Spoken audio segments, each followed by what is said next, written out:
Hola chicos y amigas de YouTube, en este video les voy a enseñar una cosa súper cool que hice el 8 de diciembre, Día de las Velitas. ¿Qué estás? Estoy con mi amiga Sara. Hola. Y con otra amiga que se llama Valeria. Esto es. Con otra amiga que no sabe cómo se llama.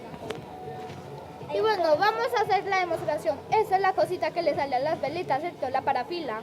La parafina. Sí, Sino que sale mucha más, obviamente, porque hay muchas velas ahí. Miren. Y es súper amasada. Y está súper caliente. Muchas velas. Y es como una mini fogata.